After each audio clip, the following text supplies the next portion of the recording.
Welcome to another video. তো ইতিমধ্যে আমরা জানি যে এসবিআই আর আইবিপিএস ক্লার্কের কিন্তু ফর্ম ফিল আপ চলছিল। এসবিআই ক্লার্কের এখনও চলছে, সামনে পরীক্ষা বেশি দিন নেই।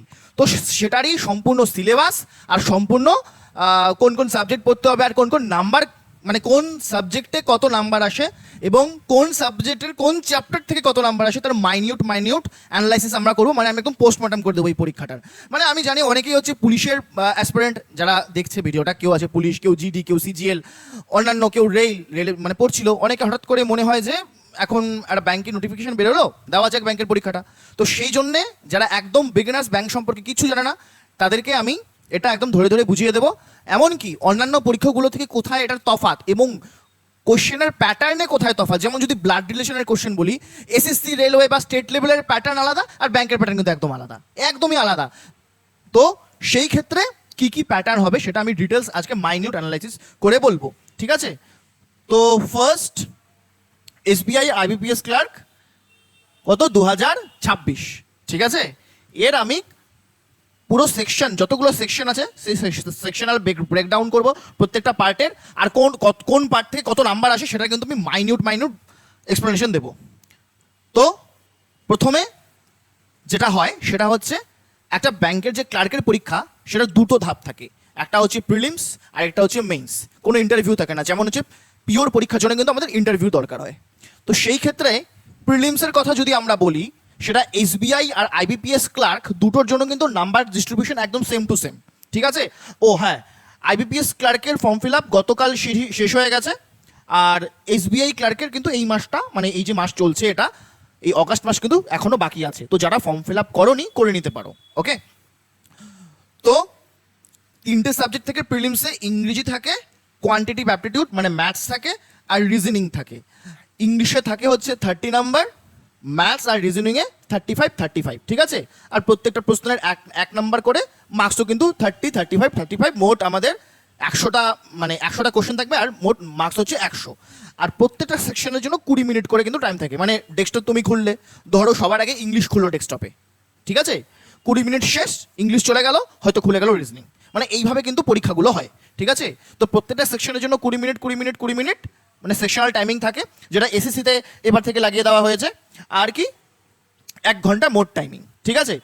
এবার আমরা দেখি যে মেইনসটা যদিও অত এই মুহূর্তে যারা বিগিনার্স আছো অত মানে ডিটেলসে জানতে হবে না, আস্তে আস্তে জানতে পারবে। আমি ওভারঅল বলে দিচ্ছি যে কি কি লাগবে। আমাদের মেইনসের ক্ষেত্রে একটা টপিক এক্সট্রা অ্যাড হয়ে যায়, সেটা হচ্ছে কি জেনারেল বা ফিনান্সিয়াল অ্যাওয়ারনেস আর কারেন্ট অ্যাফেয়ার্স, ঠিক আছে? এখানে যেটা সুবিধে, কোনো পলিটি, হিস্ট্রি, জিওগ্রাফি এসব কিন্তু আমাদের পড়তে হয় না। মেন্সের ক্ষেত্রে এটা অ্যাড হয়ে যায়, আর বাদবাকি যা সাবজেক্ট ছিল সেগুলোই, শুধু সেগুলোর লেভেলটা হাই হয়ে যায়। আর এসবিআই ক্লার্ক আর আইবিপিএস ক্লার্কের মেইনসে কিন্তু একটু তফাৎ আছে। দুটোই কিন্তু 200 নাম্বারের পরীক্ষা, কিন্তু দেখো যেটা হচ্ছে এসবিআই ক্লার্কের মেইনসে মোট কতগুলো কোশ্চেন আসছে, 190খানা। আর আইবিপিএস ক্লার্কের মেইনসে প্যাটার্নটা গতবারের তুলনায় একটু চেঞ্জ হয়েছে, তো সেখানে কিন্তু 160খানা কোশ্চেন আসছে। নাম্বারের কিন্তু ডিস্ট্রিবিউশন আলাদা। দেখো এখানে যে জেনারেল অ্যাওয়ারনেস বা কারেন্ট অ্যাফেয়ার যেগুলো আসবে, 50টা কোশ্চেন থাকবে, 50 নাম্বার, এসবিআই এর ক্ষেত্রে। আইবিপিএস এর ক্ষেত্রে 40টা কোশ্চেন থাকবে, কিন্তু 50 নাম্বার। মানে তোমরা স্ক্রিনশট নিয়ে নিতে পারো, আমি সরে যাচ্ছি এখান থেকে। তো নাম্বারের যে ডিস্ট্রিবিউশন বা ডিফারেন্সটা তোমরা বুঝতে পারবে যে কীভাবে আসে। তারপরে যখন আমি মক্স করাবো তখন তোমরা বুঝতে পারবে যে কোন টপিক থেকে কত করে নাম্বার আসছে। এই হলো ওভারঅল সিলেবাস, ঠিক আছে? রিজনিং আর ম্যাথসটা আমি বোঝাবো, আর ইংলিশটা বোঝাবে একজন স্পেশাল টিচার আছে, আজকে আমি পরিচয় করিয়ে দেবো। তিনি পুরো ইংলিশের সিলেবাসটা একদম ব্রেকডাউন করে দেবে। তো জেনে নাও যে যদি আমাদের কাছে মানে আমি আছি, শঙ্খ স্যার, প্রিন্স স্যার কিন্তু এসেছেন উত্তরপ্রদেশের অযোধ্যা থেকে, ঠিক আছে? ওনার বাড়ি অযোধ্যা, কিন্তু বিভিন্ন রাজ্যে উনি পড়িয়েছেন। ওয়েস্ট বেঙ্গলে অনেকগুলো ব্রাঞ্চে পড়িয়েছেন। ওয়েস্ট বেঙ্গলে তিনি শিলিগুড়িতে পড়িয়েছেন, পুরুলিয়া ব্রাঞ্চে পড়িয়েছেন, গুয়াহাটিতে পড়িয়েছেন, লখনৌতে পড়িয়েছেন, এখন কোচবিহারে আছে। আমার সাথে পরিচয়, সেই পরিচয় দিয়ে যেহেতু আমি উত্তরবঙ্গের ছেলে, আমি স্যারকে বলেছি স্যার আসুন, উত্তরবঙ্গের ছেলেদের দরকার একটা ভালো ফ্যাকাল্টির।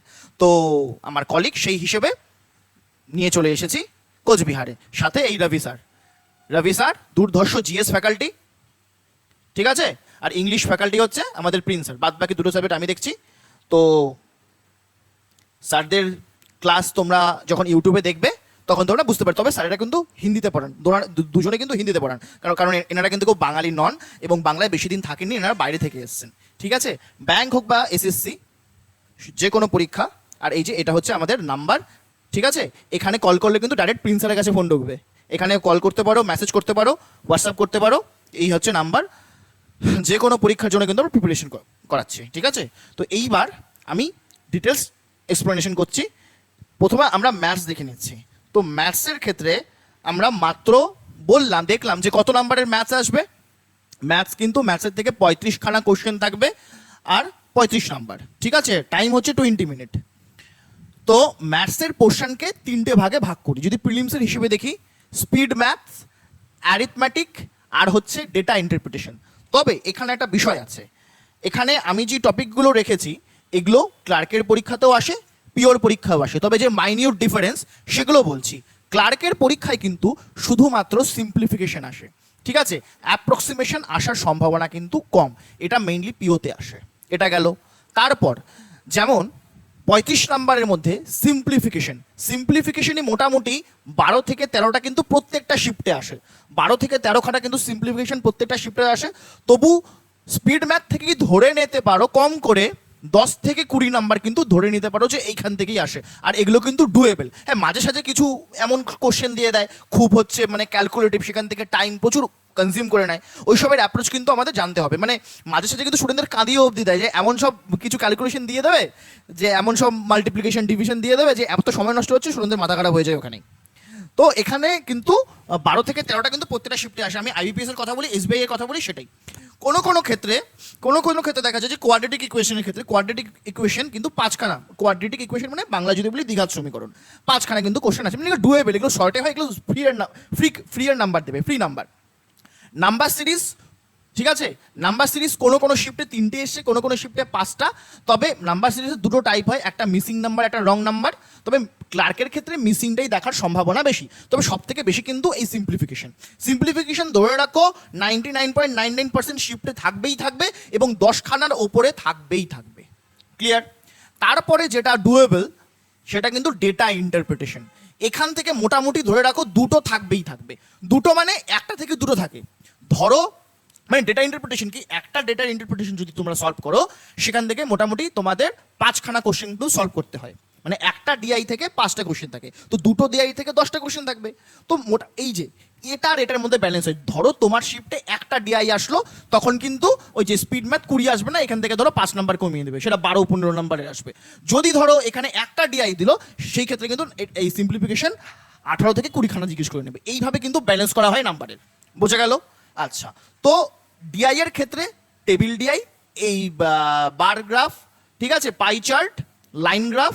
মিক্সড ডিআইটা অতটাও ইম্পর্টেন্ট হবে না।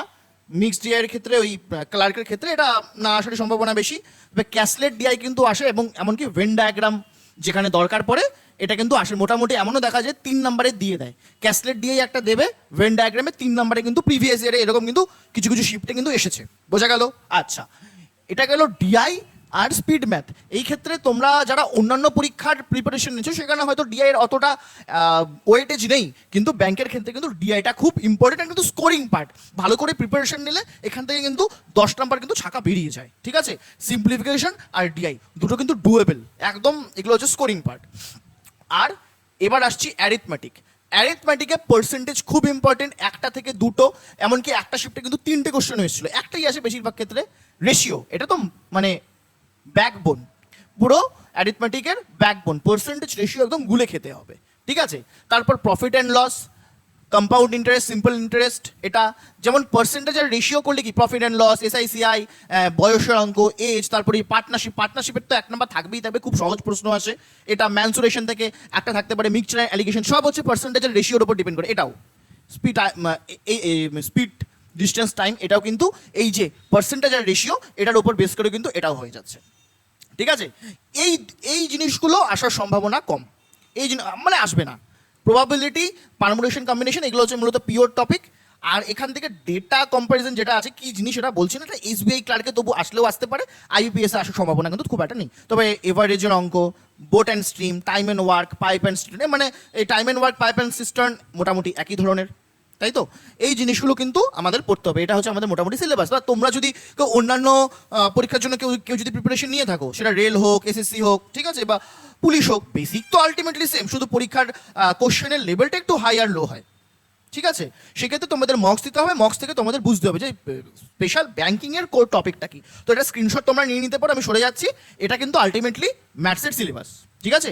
এবার রিজনিংটা, এবার আমি রিজনিংটা বোঝাচ্ছি। রিজনিং আমি লিখিনি, কারণ রিজনিংটা পুরো আমি মানে লিখিনি বলতে এখানে পিপিটিতে লেখা নেই, তবে আমি রিজনিংটা পুরোটা হাতে লিখে আমি বলে দেবো, ঠিক আছে? দেখো রিজনিং থেকে কী কী পড়তে হয় টপিক ওয়াইজ। দেখো একটা স্কোরিং টপিক হচ্ছে রিজনিং। সবার প্রথম আমি রাখবো হচ্ছে ইনইকুয়ালিটি। ইনইকুয়ালিটি এখান থেকে মোটামুটি ধরে রাখো 2 নাম্বার থেকে 5 নাম্বার এই টপিক থেকেই আসবে, ওকে? দেন সিলজিজম, এখান থেকেও কিন্তু মোটামুটি 2 থেকে 5 নাম্বার আসবে। মানে কিভাবে এখান থেকে আসে আমি বলে দিচ্ছি। ধরো ইনইকুয়ালিটি থেকে 5খানা কোশ্চেন জিজ্ঞেস করে নিল, তাহলে তোমাকে কিন্তু সিলক্স থেকে কোশ্চেন জিজ্ঞেস করবে না। বোঝা গেল? ইনইকুয়ালিটি থেকে যদি তোমাকে 5টা কোশ্চেন জিজ্ঞেস করে নেয়, তাহলে কিন্তু সিলক্স থেকে তোমাকে জিজ্ঞেস করবে না। আর যদি সিলক্স থেকে ধরো 5খানা কোশ্চেন জিজ্ঞেস করে নিল, সেই শিফটে কিন্তু ইনইকুয়ালিটি থেকে পাওয়ার সম্ভাবনা কিন্তু কম। কিন্তু এরকমও আসতে পারে যে ইনইকুয়ালিটি থেকে 2 কি 3টে প্রশ্ন, আর সিলক্স থেকে 2 কি 3টে প্রশ্ন, এভাবে কম্বিনেশন কিন্তু বানিয়ে আমাদেরকে দেয়। আচ্ছা, তারপর আমি রাখবো কোডিং ডিকোডিং। কোডিং ডিকোডিং, তবে এই যে কোডিং ডিকোডিং, এটা কিন্তু এসএসসি, রেলওয়ে কিংবা স্টেট লেভেলের কোডিং ডিকোডিং থেকে কিন্তু আলাদা, ঠিক আছে? এটাকে কিন্তু বলা হয় চাইনিজ কোডিং ডিকোডিং, মেনলি বলা হয়, ঠিক আছে? তবে এর প্যাটার্নটা কেমন আসে, একটা কোডিং ডিকোডিংয়ের সেট দেবে, ওটা যদি সলভ করতে পারো, সেখান থেকে 4টা থেকে 5টা কোশ্চেন কিন্তু তোমরা পাবে। 4টে থেকে 5টা, মানে একটা সেট সলভ করতে হবে চাইনিজ কোডিং ডিকোডিংয়ের, তারপর সেখান থেকে 4টা থেকে 5টা কিন্তু তোমরা পাবে কোশ্চেন, ঠিক আছে? তো একটা সলভ করলেই 5টা হয়ে যাচ্ছে। এগুলো কিন্তু একটা প্রশ্ন 1 নাম্বার করে, কিন্তু এগুলো কি হচ্ছে, একটার কিন্তু ওই 4টা থেকে 5টা। আচ্ছা, তারপর আমি লিখব ব্লাড রিলেশন। ব্লাড রিলেশন এটা কিন্তু ট্রিকি চ্যাপ্টারের মধ্যে ধরা হয়। ব্লাড রিলেশনে মোটামুটি ধরে রাখো 3 নাম্বার, মানে একটা সেট তোমাকে জিজ্ঞেস করা হবে, সেখান থেকে 3টে প্রশ্ন তোমাকে জিজ্ঞেস করা হবে। ক্লিয়ার?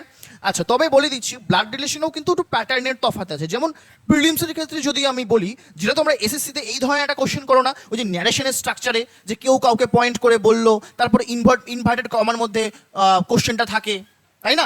এরকমও প্যাটার্ন থাকে। তবে এটা কিন্তু ব্যাংকের ক্ষেত্রে কিন্তু এটা জিজ্ঞেস করা হয় না। ব্যাংকের ক্ষেত্রে কিন্তু এই ধরনের কোশ্চেন কিন্তু জিজ্ঞেস করা হয় না। ব্যাংকে শুধুমাত্র পাজল টাইপ আসে, ওই যে ইনভার্টেড কমার মধ্যে যে কোশ্চেনগুলো, এগুলো কিন্তু ব্যাংকে আসে না, ঠিক আছে? এগুলো ব্যাংকে আসে না। আচ্ছা, তো ব্লাড রিলেশনের 3টে। তারপরে direction and distance. Direction and distance এখান থেকে কটা আসবে, 2 থেকে 3টে, মানে একটা সেট তুলে দেবে, এখান থেকে 2 বা 3 নাম্বারের কোশ্চেন কিন্তু তোমরা পাবে। 6 নাম্বার দেখো, alpha numeric and miscellaneous series. তারপর alphabet and number based series. মানে এটাকে কিন্তু অনেক বইতে বা অনেক জায়গায় 3টে আলাদা আলাদা চ্যাপ্টার করে দেখায়, আমি কিন্তু একসাথেই রাখলাম। এই আলফা নিউমেরিক সিরিজ কি, এই যে এই ধরনের কোশ্চেন্সগুলো থাকে, ডলার দিয়ে দিল, 5 L এই এরকম করে কিছু দিয়ে দিল, তারপর বললো যে লেফট সাইড থেকে 8 নাম্বার যেই এলিমেন্টটা আসে, ওর থার্ড লেফটে কোন এলিমেন্ট আসে, মানে এটা এই ধরনের কোশ্চেন, ঠিক আছে? এই ধরনের কোশ্চেন হচ্ছে এগুলো। আচ্ছা, এবার দেখবে এইখান থেকে কতগুলো কোশ্চেন আসে। এইখান থেকে ধরে রাখো 5 থেকে 6টা কোশ্চেন কিন্তু তোমরা পাবে। ক্লার্কের পরীক্ষায় কিন্তু 5 থেকে 6টা কোশ্চেন তোমরা পাবে। গ্রামীণ ব্যাংকের কথা যদি বলি আরআরবি ক্লার্ক, সেই ক্ষেত্রে 10টার বেশি কোশ্চেন আছে, তবে এই ক্ষেত্রে 5-6টার মতো কোশ্চেন তোমরা পাবে সব কিছু মিলে। এটা alphabet series, number base series, number series নয় কিন্তু, নাম্বার বেস সিরিজ কিন্তু আলাদা, ঠিক আছে? যেটা আমি ম্যাথসের ক্ষেত্রে বললাম, ম্যাথসের ক্ষেত্রে যেটা বললাম এটা হচ্ছে নাম্বার সিরিজ, এটা আর নাম্বার বেস সিরিজ কিন্তু দুটো আলাদা। আর যেটা এসএসসি বা রেলওয়ের ক্ষেত্রে নাম্বার সিরিজ রিজনিং এর পার্ট, আর ব্যাংকের ক্ষেত্রে কিন্তু কোয়ান্ট মানে ম্যাথসের পার্ট কিন্তু, ঠিক আছে? তো এটা গেল 6টা। আচ্ছা, 7 নম্বর চ্যাপ্টার কি? র্যাঙ্কিং, মানে অর্ডার অ্যান্ড র্যাঙ্কিং, র্যাঙ্ক বা র্যাঙ্কিং পাজল বলতে পারো। তবে এই যে র্যাঙ্কিং, এটা কিন্তু এসএসসির মতো আসে না। এসএসসিতে যেমন আসে যে একজন ব্যক্তি লেফট সাইড থেকে এত নাম্বারে বসে আছে, রাইট সাইড থেকে আরেকজন ব্যক্তি এত নাম্বারে বসে আছে, তাহলে মোট কতজন বসে আছে, এই ধরনের প্রশ্ন কিন্তু এই র্যাঙ্কিং নয়। এটা জাস্ট ওই 5জন পার্সন থাকবে বা 6জন পার্সন থাকবে, একজনের থেকে আরেকজনের হাইট বেশি, এর হাইটের থেকে কম, এর ওয়েটের থেকে বেশি, এর ওয়েটের থেকে কম, এখন একটা সিকোয়েন্স বানাতে হবে এটা। আর র্যাঙ্কিং থেকে মোটামুটি ওই একটা সেট বানাতে হবে, সেখান থেকে 2 থেকে 3টে প্রশ্ন জিজ্ঞেস করা হবে, গেল। এবার ব্যাংকের যে মেইন ওয়েটেজ সেটা কিসে থাকে? সেটা হচ্ছে puzzle and seating arrangement, puzzle আর সিটিং অ্যারেঞ্জমেন্ট। এখান থেকে কিন্তু তোমরা বেশিরভাগ শিফটে পাজল আর সিটিং অ্যারেঞ্জমেন্টের অনেকগুলো টাইপ আছে, সেই টাইপ মানে পাজলসের কতগুলো টাইপ হয়, সিটিং অ্যারেঞ্জমেন্টের কতগুলো টাইপ হয়, তার উপর আমি আলাদা ভিডিও বানাবো।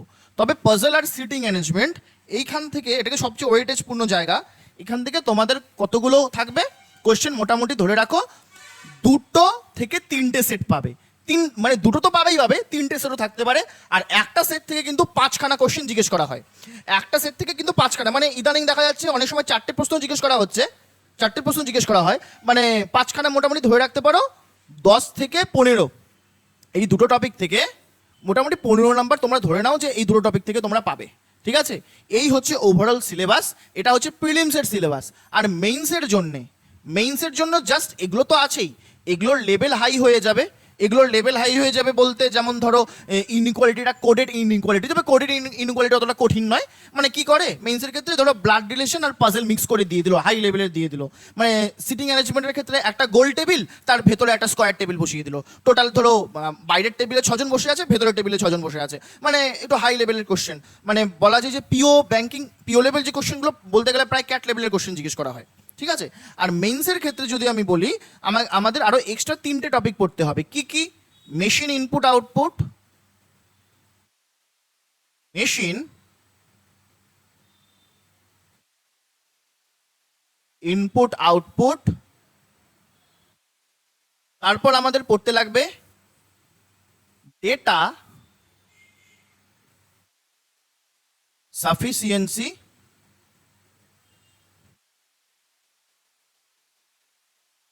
আর ডেটা সাফিসিয়েন্সি, আর পড়তে লাগবে ক্রিটিক্যাল বা লজিক্যাল রিজনিং, ঠিক আছে? ক্রিটিক্যাল বা এখানে লজিক্যালও লিখতে পারো। সিলক্সও কিন্তু লজিক্যাল রিজনিং এর মধ্যেই পড়ছে, তবে কি এটাতে অনেকগুলো পার্ট থাকে, যেমন statement, assumption, statement, conclusion, course of action, এই জিনিসগুলো কিন্তু এগুলো সব হয়ে যাচ্ছে আমাদের কি ক্রিটিক্যাল রিজনিং এর পার্ট। মানে এগুলো কিছু এক্সট্রা আমাদের পড়তে লাগবে, বাদ বাকি প্রিলিমসের যেগুলো আছে এগুলো মেন্সে আসে আর হাই লেভেল হয়ে আসবে, বোঝা গেল? এই হচ্ছে আলটিমেটলি আমাদের মোট সিলেবাস, ঠিক আছে? আমি সরে যাচ্ছি, দরকার স্ক্রিনশট নেওয়ার হলে তোমরা স্ক্রিনশট নিয়ে নিতে পারো। মোট সিলেবাস কিন্তু আমি এখানে ডিসকাস করলাম। আর মেইনসে কোন টপিক থেকে কত নাম্বার আসে সেটা আমি এখানে ডিসকাস করছি না, সেটা আলাদা ভিডিওতে আমি ডিসকাস করব। এবার ম্যাথস হয়ে গেল, রিজনিং হয়ে গেল, এবার বাকি আছে কিন্তু একটাই টপিক, আর সেটা কি? সেটা হলো ইংলিশ। আর ইংলিশ সম্পর্কে তোমাদেরকে বলবে আমাদের স্যার, ঠিক আছে? আমি দেখা করিয়ে দিচ্ছি, प्रिंस सर। तो सर प्रिंस सर इधर आ जाइए, थोड़ा हमारे स्टूडेंट से मिल लीजिए, क्योंकि अभी मेरे चैनल में आपको भी कभी कभी पढ़ाना है। चलिए। हाँ सर के आगे दीजिए, चलिए सर अब समझा लीजिए।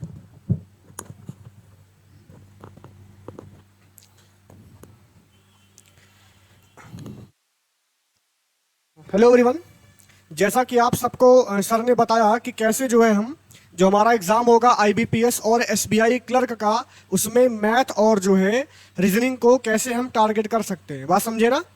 अभी जो है आज हम लोग देखने जा रहे हैं कि जो आपका इंग्लिश लैंग्वेज का पार्ट है इसको हम कैसे कर सकते हैं। देखो सबसे पहली बात मैं आपको बताना चाह रहा हूं कि जैसे आपको पता है आपका एग्जाम होगा प्री और मेंस, ठीक।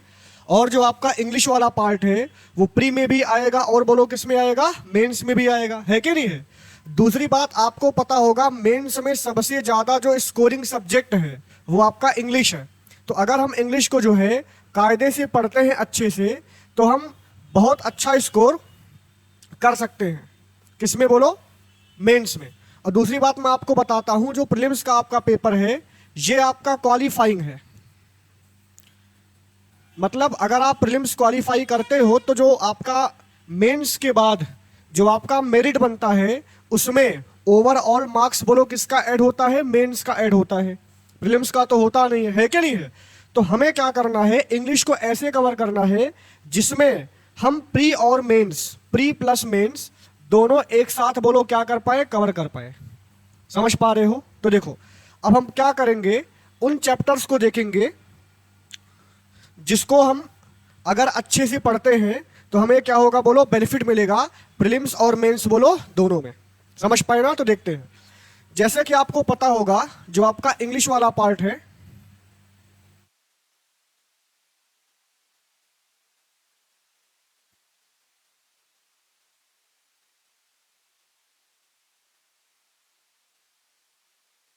जो आपका इंग्लिश वाला पार्ट है, देखो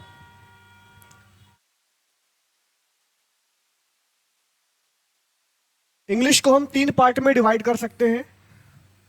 सबसे जो पहला आपका पार्ट होता है वो आपका है ग्रामर वाला पार्ट। बात समझ पाए। ग्रामर ही बोलो क्या है, इंग्लिश का पूरा फाउंडेशन है, क्योंकि आपको क्या होना पड़ेगा, इंग्लिश में आपको सेंटेंस दिखाई देगा। समझ पा रहे हो। तो जो आपका सेंटेंस है उसमें आप क्या करोगे बोलो, ग्रामर के रूल्स को अप्लाई करके सेंटेंस को आप बोलो क्या करोगे, सही करोगे। दूसरा जो आपका पार्ट होता है वो आपका है रीडिंग वाला पार्ट। और तीसरा जो आपका पार्ट है वो आपका है वोकैबुलरी वाला पार्ट। समझ पाए। इस प्रकार पूरे इंग्लिश को जो है हम 3 पार्ट में डिवाइड कर सकते हैं। सबसे पहला आपका होता है ग्रामर, दूसरा आपका हो गया वोकैब, तीसरा आपका हो गया बोलो रीडिंग। अब ये तीनों के तीनों जो पार्ट हैं ये आपस में इंटरकनेक्टेड हैं। जैसे अगर आप मेंस का पेपर दोगे तो मेंस में जो आपका रीडिंग कॉम्प्रिहेंशन होता है उसमें वोकैब भी पूछा जाता है, उसमें कभी कभार ग्रामर का भी सवाल पूछा जाता है कि नहीं है। तो तीनों पार्ट हमें क्या करना है बोलो, अच्छे से कवर करना है। इसके साथ साथ देखो कुछ ऐसे इंपॉर्टेंट टॉपिक्स होते हैं, अगर हम उनको पढ़ लेते हैं तो क्या होगा कि वो हमारे प्रीलिम्स और मेंस दोनों में आते हैं। समझ पाए ना। तो पहले हम उन टॉपिक्स को देखते हैं। अब देखो जो मैं आपको टॉपिक लिखाने जा रहा हूं वो ग्रामर और वोकैब और रीडिंग से मिल करके बनेगा। सबसे पहली बात आपको पता है एरर डिटेक्शन।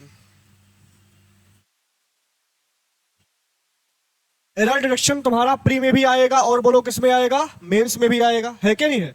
दूसरा आपका जो टॉपिक है वो है सेंटेंस इंप्रूवमेंट।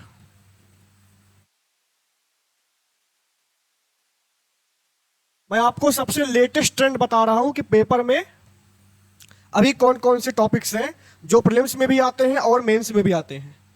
तीसरा जो आपका पार्ट होगा वो होगा रीडिंग कॉम्प्रिहेंशन।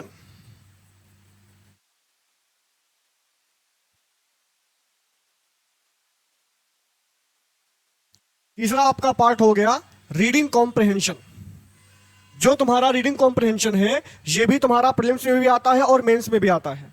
अगर आप पीओ का पेपर देते हो चाहे क्लर्क का पेपर देते हो तो प्रीलिम्स में आप याद रखना 7 से 8 सवाल जो है आपका रीडिंग कॉम्प्रिहेंशन से बनता है, जिसमें से 5 क्वेश्चन आपका बनेगा पैसेज से। इसके साथ साथ 2 से 3 सवाल आपका बनेगा वोकैबुलरी से, वोकैबुलरी और प्लस आप इसको बोल सकते हो फिलर्स। बात समझे। तो अगर आप प्रीलिम्स का पेपर देते हो तो आपको पता है प्रीलिम्स में टोटल 30 क्वेश्चन आते हैं इंग्लिश के। 30 क्वेश्चन में से 7 से 8 सवाल आपका आता है रीडिंग कॉम्प्रिहेंशन से, जिसमें 5 सवाल आपको करना पड़ेगा पैसेज को पढ़ करके और 2 से 3 क्वेश्चन आपका बनेगा वोकैब और फिलर से। चौथा जो हमारा बहुत इंपॉर्टेंट टॉपिक है वो आपका है पैरा जंबल। पैरा जंबल जो है वो आपका प्रीलिम्स और मेंस दोनों में ही आएगा। मतलब जो मैं आपको टॉपिक ये लिखा रहा हूं ये प्रीलिम्स और मेंस दोनों में ही आपको दिखाई देंगे। पांचवा आपका जो टॉपिक है वो आपका है फिलर्स। अब देखो जो फिलर्स होता है ये तुम्हारा सिंगल फिलर भी आ सकता है, डबल भी आ सकता है, इसके साथ साथ जो है ट्रिपल फिलर भी आ सकता है। बात समझ पाए ना? तो जो आपका फिलर है ये भी तुम्हारा प्रीलिम्स और मेंस जो है दोनों में ही बोलो पूछा जाता है। ठीक है, इसको आप नोट डाउन कर सकते हैं अगर आप चाहें, या फिर स्क्रीनशॉट ले सकते हैं।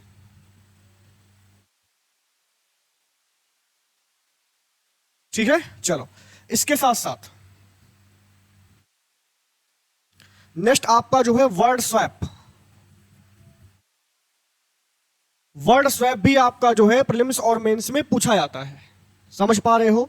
तो इस प्रकार आप देख सकते हो कि जो हमारा एरर डिटेक्शन हो गया, सेंटेंस इंप्रूवमेंट हो गया, रीडिंग कॉम्प्रहेंशन हो गया, पैरा जंबल हो गया, फिलर हो गया, इसके साथ साथ वर्ड स्वैप हो गया। ये ऐसे कुछ कॉमन टॉपिक हैं जो प्रीलिम्स और मेंस दोनों में ही पूछे जाते हैं। बात समझे? अब हम उन टॉपिक्स को देखेंगे कि जो कभी कभार प्रीलिम्स में आते हैं, अदरवाइज वो मेंस में ही आते हैं। जैसे आज का जो एग्जाम का ट्रेंड चल रहा है उसमें जो आपका सेंटेंस रीअरेंजमेंट है,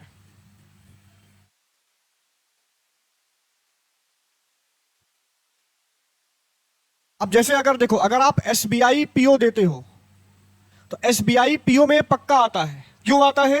क्योंकि एसबीआई पीओ में टोटल क्वेश्चंस कितने आते हैं? बोलो 40 आते हैं, तो नंबर ऑफ क्वेश्चंस ज्यादा हैं। तो अगर पेपर में नंबर ऑफ क्वेश्चंस ज्यादा होंगे तो वहां पर हर एक टॉपिक से सवाल बनता है। अदरवाइज क्या होता है, कभी कभी सेंटेंस रीअरेंजमेंट तुम्हारा प्रीलिम्स में आता है, अदरवाइज कभी कभार नहीं भी आता है। समझ पा रहे हो? इसके साथ साथ क्लोज टेस्ट। क्लोज टेस्ट भी जो है मेंस में तो आएगा ही आएगा, ये भी आजकल कभी कभार प्रीलिम्स में पूछा जा रहा है। बात समझे? पहले हमेशा आता था, लेकिन कभी कभार एक दो शिफ्ट में जो है क्लोज टेस्ट के क्वेश्चन देखने को नहीं मिलते हैं।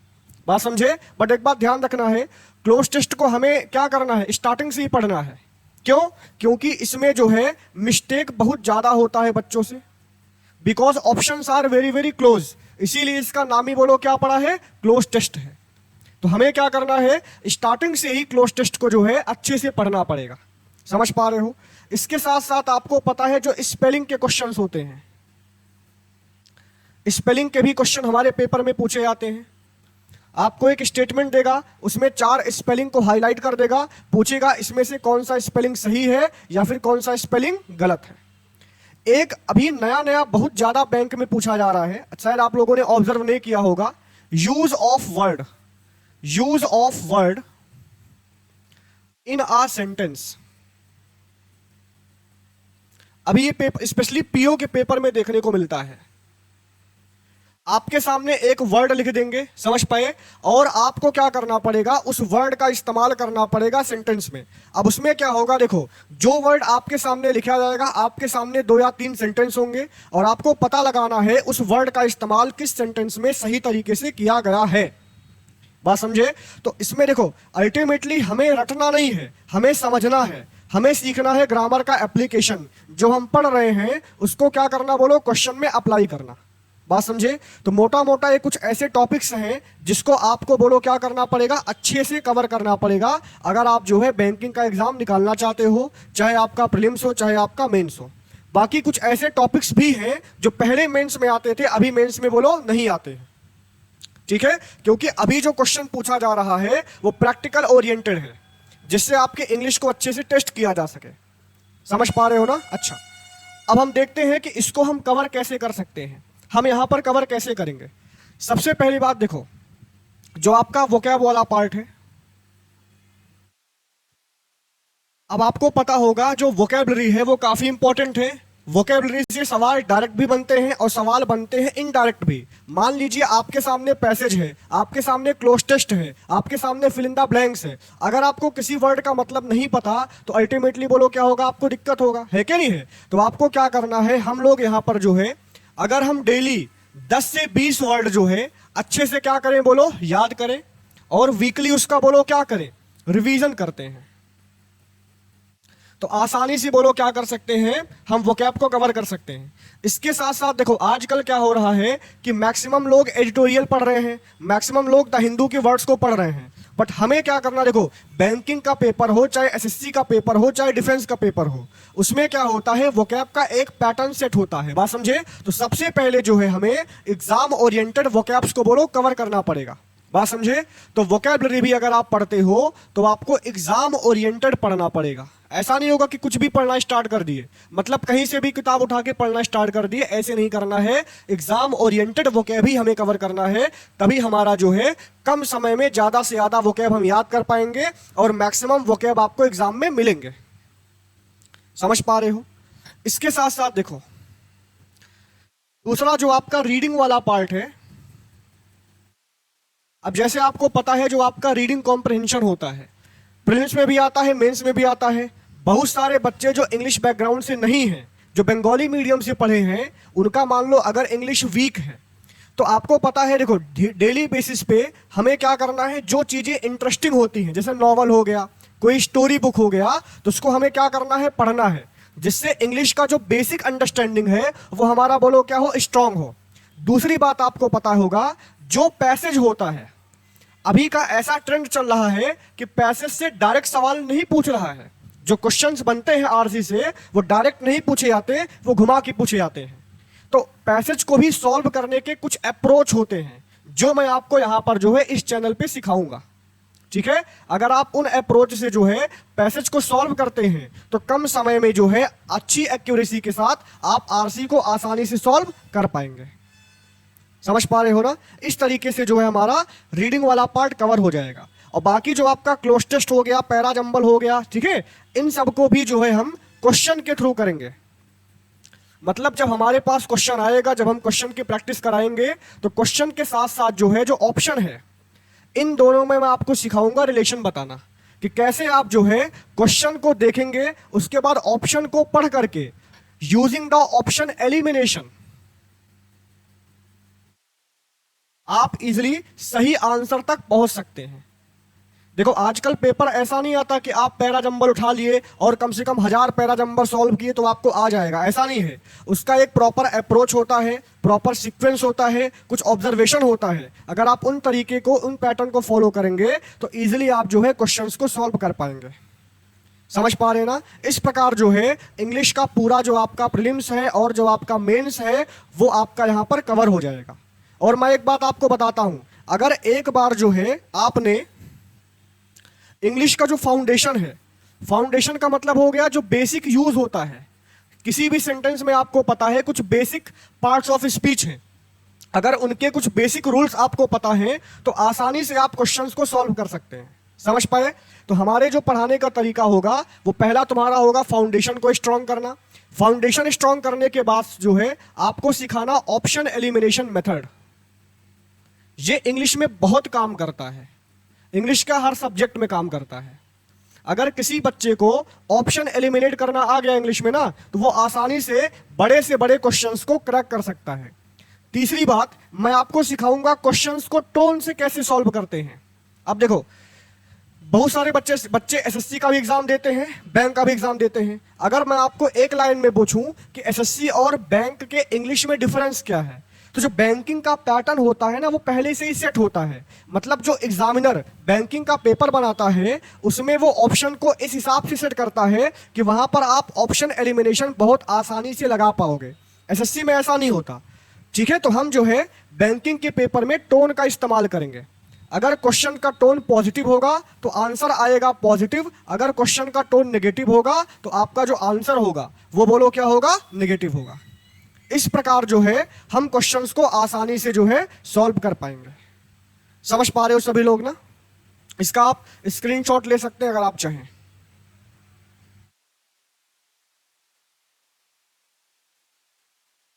ठीक है? लास्ट में मैं एक और बात ऐड करना चाहूंगा, practice. Practice plus mock test. अब देखो सबसे पहली बात हमें क्या करना है कि जो कुछ भी हम पढ़ेंगे, जो कोई भी टॉपिक हम कवर करेंगे, सबसे पहली बात क्या होगा कि उन टॉपिक्स का हमें प्रैक्टिस करना है। एम्पल अमाउंट ऑफ क्वेश्चंस को जो है हम प्रैक्टिस करेंगे। प्रैक्टिस के साथ साथ मॉक टेस्ट लगाएंगे। बोलो क्या लगाएंगे? Mock test. मॉक टेस्ट से क्या होगा? आपका स्पीड बढ़ेगा।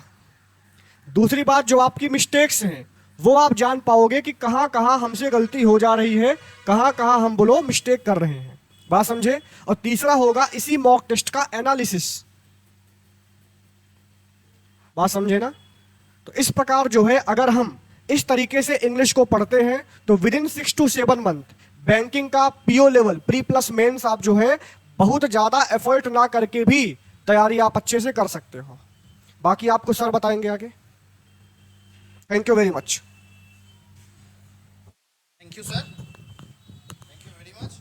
তো স্যার যেটা বললো যে শুধুমাত্র পড়াশোনাই করলেই হবে না, তার জন্য একটা সঠিক সিকোয়েন্স আছে, সঠিক অ্যাপ্রোচ আছে, ঠিক আছে? তো সেই অনুযায়ী পড়াশোনা করতে হবে। মানে নিলাম, পড়তে বসলাম আর হয়ে গেল, হবে না। সেটা যে কোনো, আমরা যদি আমি পার্সেন্টেজেরই কথা বলি না, পার্সেন্টেজের এসএসসির পার্সেন্টেজ, রেলওয়ের পার্সেন্টেজ আর যদি বলি ব্যাংকের পার্সেন্টেজ, অনেকটা ডিফারেন্স আছে। সেই ডিফারেন্স অনুযায়ী পড়তে হবে। ব্যাংকের পরীক্ষার যে নিড, টু দি পয়েন্ট, সেই নিডটাকে পড়তে হবে। কাছড়া আমরা পড়বো না, গার্বেজ আমরা ভরবো না, ফার্স্ট অফ অল, ঠিক আছে? যদি আমরা ওই রিজনিংয়ের কথাই বলি, সাপোজ এক মিনিট, রিজনিং এটা হচ্ছে প্যাটার্ন, এই রিজনিং আবার চলে গেল, এই হলো রিজনিং। রিজনিংয়ের যদি আমি একটাই টপিক তুলছি, আমি সাপোজ সিটিং ম্যানেজমেন্ট। সিটিং ম্যানেজমেন্টের মধ্যে কি কি আসে? সিটিং ম্যানেজমেন্টে লিনিয়ার সিটিং ম্যানেজমেন্ট হতে পারে, সার্কুলার সিটিং ম্যানেজমেন্ট হতে পারে, স্কোয়ার সিটিং ম্যানেজমেন্ট হতে পারে, যেগুলো প্রিলিমসে মোটামুটি দেখি। এছাড়াও ট্রায়াঙ্গুলার, রেক্টেঙ্গুলার, হেপ্টাগোনাল, হেক্সাগোনাল এসব থাকে। কিন্তু আমি সাপোজ শুধুমাত্র আমি সার্কুলার সিটিং ম্যানেজমেন্টের কথাই বলছি। এখান থেকে কত ধরনের টাইপ ব্যাংকের জন্য আমাদেরকে পড়তে হবে। একটা তো হচ্ছে ফেসিং ইনওয়ার্ড, মানে যতজন বসে থাকবে সবাইকে ইনসাইডে ফেস করে বসে থাকবে। তারপর আমাদেরকে পড়তে হবে ফেসিং আউটওয়ার্ড, মানে বাইরের দিকে ফেস করে বসে আছে। তারপর আমাদেরকে পড়তে হবে বাই ডাইরেকশনাল, মানে কিছু পার্সেন্ট ভেতরের দিকে, কিছু পার্সেন্ট বাইরের দিকে। তারপর কি? তারপর আমাদেরকে পড়তে হবে ডাবল ভেরিয়েবল। ডাবল ভেরিয়েবল কি? ডাবল ভেরিয়েবল মানে হলো, আমি শর্টে বলছি, সাপোজ সিঙ্গেল ভেরিয়েবল কি? নর্মাল ধরো একটা সার্কুলার টেবিলে এ থেকে এইচ, এই 8 জন ব্যক্তি, ABCDEFGH 8 জন ব্যক্তি 8টা সিটে বসে আছে, ঠিক আছে? এটা হচ্ছে সিঙ্গেল ভেরিয়েবল। ডাবল ভেরিয়েবল কি? এই যে 8 জন যে বসে আছে এটার সাথে আরেকটা কিছু জুড়ে দিবে। হয়তো বলবে 8 জনের আলাদা আলাদা কালার পছন্দ, ঠিক আছে? হয়তো বললো যে এ যেখানে বসে আছে তার ইমিডিয়েট রাইটে যেই ব্যক্তি বসবে তার রেড কালার পছন্দ। মানে আমাদেরকে পার্সেন্টকেও সেট করতে হবে আর কার কোন কালার পছন্দ কন্ডিশন দিয়ে সেটাও সেট করতে হবে। এটা একটা হাই লেভেলের কোশ্চেন, মূলত এগুলো পিও লেভেল আসে। ক্লার্ক লেভেলে আসলেও খুব ইজি লেভেলে আসবে, সচরাচর আসে না। এটা পিও লেভেলের প্রশ্ন, ঠিক আছে? ক্লার্কে আসলেও খুব ইজি আসবে। তো এটা হচ্ছে ডাবল ভেরিয়েবল। আরেকটা যেটা ক্লার্কে আসবে না, আসলে পিও লেভেলে আসবে, ভ্যাকেন্ট বেস্ট। ভ্যাকেন্ট বেস্ট কি? বলবে যে এখানে ধরো 8 সিট আছে, ধরো 8খানা সিট আছে, 8খানা, কিন্তু বসবে 7 জন, বসবে হচ্ছে 7খানা, ঠিক আছে? ওই খালি সিটটা কোথায় বসবে ওটাও আমাদের অ্যানালিসিস করে বের করতে হবে। তো আমি জাস্ট বলে দিলাম যে ব্যাংকের প্রিপারেশনটা কিভাবে করতে হবে। আর এতটুকু আমি গ্যারেন্টি দিয়ে বলতে পারি, যেই কোয়ালিটি বললাম তো, যেই লেভেলের ফ্যাকাল্টি পাবে, ঠিক আছে, যেই লেভেলের কন্টেন্ট, আপডেটেড কন্টেন্ট পাবে, আর যেই লেভেলের সার্ভিস পাবে, আমি এটা গ্যারেন্টি। আমাদের প্রচুর স্টুডেন্ট অলরেডি ব্যাংকে চাকরি করছে, এসএসসিতে চাকরি করছে, ঠিক আছে, রেলওয়েতে চাকরি করছে, আর স্টেট লেভেলের এক্সামের কথা বলছি না। তো নিয়ে আসবো কোনোদিন ইউটিউব চ্যানেলে, কারণ তারা বিভিন্ন, মানে আগে আমরা আলাদা আলাদা স্টেটে পড়িয়েছি। আসামে আমার প্রচুর স্টুডেন্ট আছে যারা চাকরি করছে ইতিমধ্যে, কারণ আমি আসামে অনেক দিন ছিলাম, আসামে জোরহাটে ছিলাম, গুয়াহাটি ব্রাঞ্চেও পড়িয়েছি। তো সেখানে প্রচুর স্টুডেন্ট আছে। শিলিগুড়ি ব্রাঞ্চের অনেক স্টুডেন্টরা আছে, মানে শিলিগুড়িতে বিহার থেকে অনেক স্টুডেন্টরা এসে যেহেতু পড়াশোনা করতো, তো সেখানে অনেক স্টুডেন্টরা অলরেডি চাকরি করছে। তো কোনোদিন আমি নিয়ে আসবো স্টুডিওতে, পরিচয় করাবো তাদের স্ট্র্যাটেজি, কীভাবে তারা মক্স দিয়েছে, অনেস্ট রিভিউ তারা দেবে। ওকে, তো আজকে এখানেই শেষ করছি। আশা করি তোমাদের যা যা কোয়ারিজ থাকতে পারে ব্যাংকের ক্লার্কের পরীক্ষা নিয়ে, স্পেশালি IBPS ক্লার্ক কী কী প্যাটার্ন হতে পারে সেটা তোমরা পুরোটা ভালো মতো বুঝে গেছো, ঠিক আছে? তাহলে আজকে এখানেই শেষ করছি। আর চ্যানেলটাকে অবশ্যই সাবস্ক্রাইব করবে। আর যদি নিড থাকে, যদি তোমাদের ডিমান্ড থাকে, ইউটিউবে কিন্তু ফ্রিতে আমরা ক্লাস শুরু করব, ঠিক আছে? ইউটিউবে ফ্রিতে ক্লাস আমরা স্টার্ট করব। আর কোনো রকম কোয়ারিজ থাকলে কিন্তু এই নাম্বারে কল করতে পারো, এই নাম্বারে কল করবে। আর ডিসক্রিপশনে টেলিগ্রাম গ্রুপের লিঙ্ক আছে, ওখান থেকে জয়েন করতে পারবে। তাহলে আজকে এখানেই শেষ করছি। Thank you.